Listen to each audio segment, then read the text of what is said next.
Hello friends, नमस्कार सर्वांना. तुमचे स्वागत आहे कीर्ती फूड्स मोमेंट या चॅनलवर. तर आजचा पदार्थ आहे तो म्हणजे ज्वारीची भाकरी. तुम्ही बघतच असाल. ज्वारीची भाकरी फार सोपी, सरळ आणि पटकन होणारी अशी आहे. मला फार भूक लागली आहे, तर ही अशी पटकन होणारी ज्वारीची भाकरी मी करायला घेते.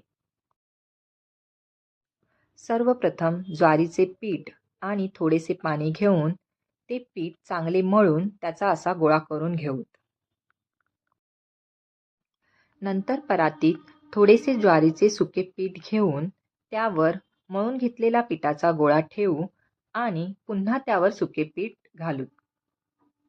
नंतर या पिठाच्या गोळ्याला हाताने थोपटवून त्याला गोलाकार असा आकार देऊ.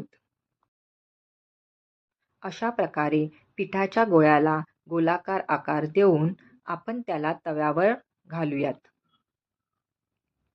गॅस मध्यम आचेवर ठेवूयात. तवा गरम झाल्यावर भाकरीला असे ठेवूयात आणि वरून हाताने पाणी लावूयात.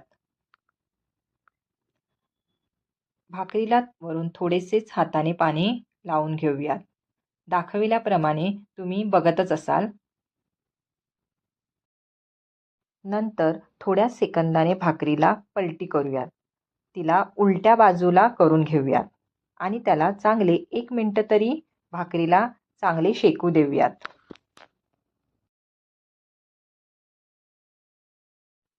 एका मिनिटानंतर भाकरी चांगली शेकून झाल्यानंतर तिला पुन्हा पलटी करूयात. दुसऱ्या बाजूला करून घेऊयात. आता भाकरी चांगली शेकल्यावर ती फुगायला सुरुवात होईल. भाकरी अशी टम्म फुगली पाहिजे. भाकरी अशी टम्म फुगल्यानंतर तिला थोडा वेळ शेकवून गरमागरम खाण्यासाठी काढून घ्यावे.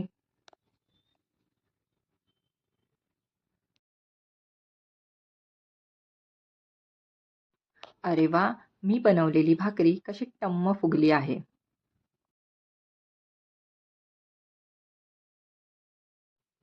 अशाच प्रकारे दुसरीही भाकरी बनवलेली आहे, तुम्ही बघू शकता. ज्वारीची भाकरी आपण कोणत्याही भाजीसोबत किंवा रस्सा कालवणाबरोबर खाऊ शकतो. गरम ज्वारीची भाकरी खायला ही खूप चविष्ट लागते. आपण ती नुसती सुद्धा खाऊ शकतो. खूप छान लागते. ज्वारीची भाकरी आपल्या आरोग्यासाठी सुद्धा उत्तम असते. बेस्ट म्हणजे